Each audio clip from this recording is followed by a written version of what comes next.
Alright guys, a little update here on the 89 Corvette on doing the valve seals and adjusting the rocker arms and valves. What I did is down here on my crank pulley,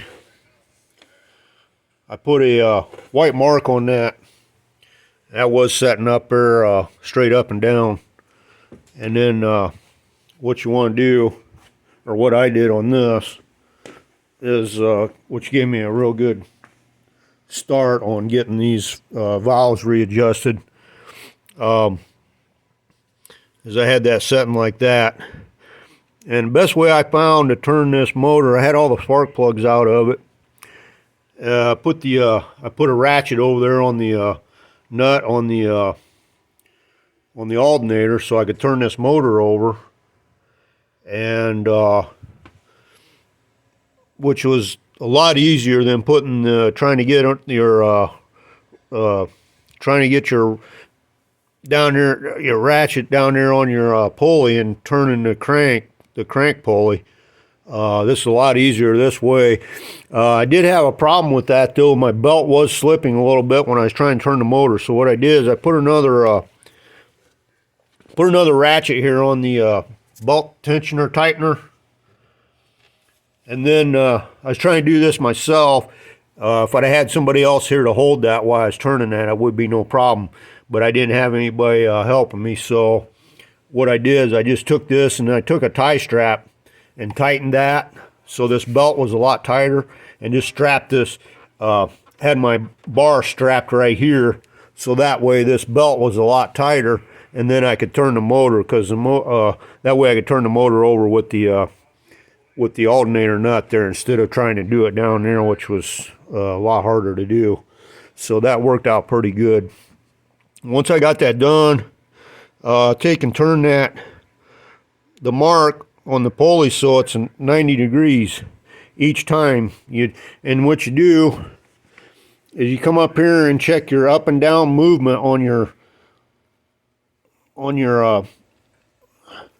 the rod right there, the push rod. Move that up and down, and then keep tightening that up till you get all the play up out of that, moving up and down on all 16 of them. And then turn that motor 90 degrees and go through them again, and just keep doing that until you get all the play out. And what you want to do at least 2 revolutions on the motor. Myself, I did 4 revolutions on it just to be on the safe side, because this was the first time I ever messed with adjusting valves and stuff. So, but anyways, once I got that done, got all the zero lash out of got all the movement out of the push rods and the rocker arms. What I did is I went, most people say to do like 3/4 of a turn. Well, all I did was a half a turn. You know, you put your socket, your socket and bar right here, and then turn it a half a turn after you get all those adjusted. And what I found out when I fired it up, I had 2 on that side were ticking a little bit, and I had 2 on this side. I think if I would have made 1 full turn instead of a half a turn on all those nuts, I probably wouldn't have had to take this off. I wouldn't have had to take the valve cover back off and adjust them with the motor running. And you want to do that after your motor's up to temperature, when you try to adjust it with the motor running. I mean, you can do it that way, but that was a good way of doing that, getting everything, because I was real close on everything. I was just off on a couple of them. And I think, like I said, if I'd have went a full turn instead of a half, or maybe just 3/4 of a turn, I might have been all right too. So once I got that, and I had some ticking noise in there. I went ahead. The thing is, it's really hard to take this side of the valve cover off. You got one of these, like an 89 Corvette. It's got this pipe on here, the EGR pipe. You got to pull that EGR pipe off. I had to take this coolant hose off right here. And then I had to take the AC compressor. I had to take it off. I didn't take it all the way off. You got two nuts here and two down below. And you got to take this piece here, which fits up in there. That fits up in there like that. I had to take that piece out to get to them two nuts down here on the AC compressor so I can move it enough out of the way so I can get to loosening this bracket. I had to take this part of the EGR, I don't know what they call this, the valve system or whatever it is, the air system. Had to move that out of the way to get to the, there's a bolt here, and there's another bolt down in there. I don't know if you can see that or not. Right there it is, that bolt right there.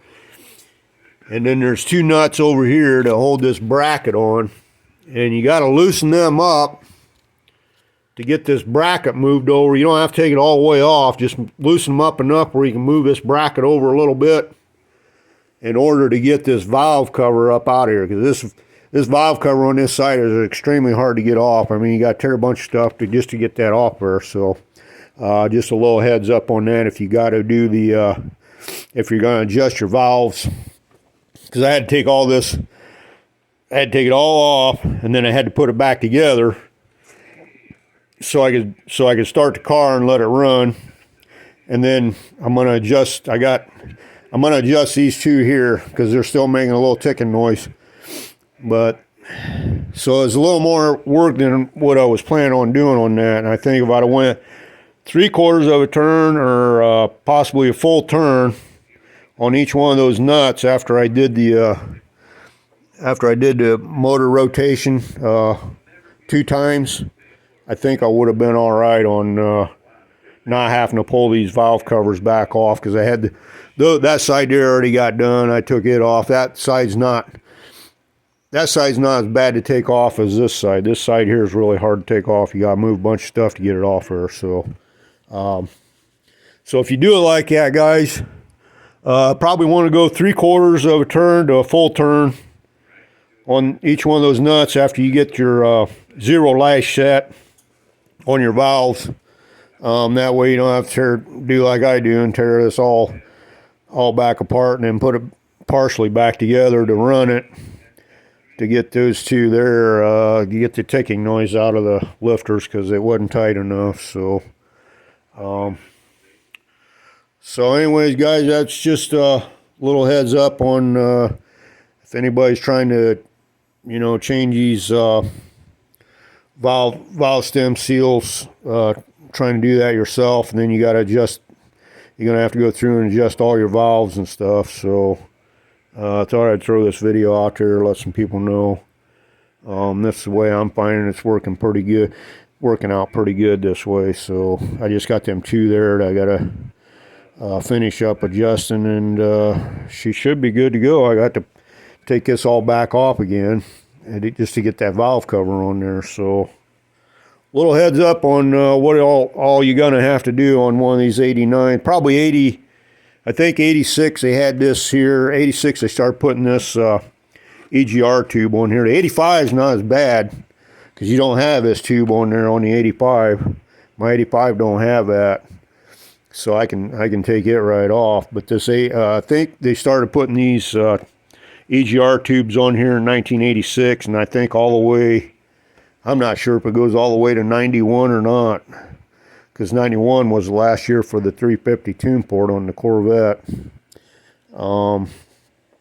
So, and then also this AC compressor is a lot different than my 85 as well. It doesn't come back as far. It's just a big round one that sits right here. So 85 is definitely a lot easier taking the valve covers off than this 89. And then, like I said, I'm not sure on the 86 if they had this style compressor or not. I think it still had the round one. I'm not sure. But anyways, guys, that's a heads up on this. So that'll do it for this video.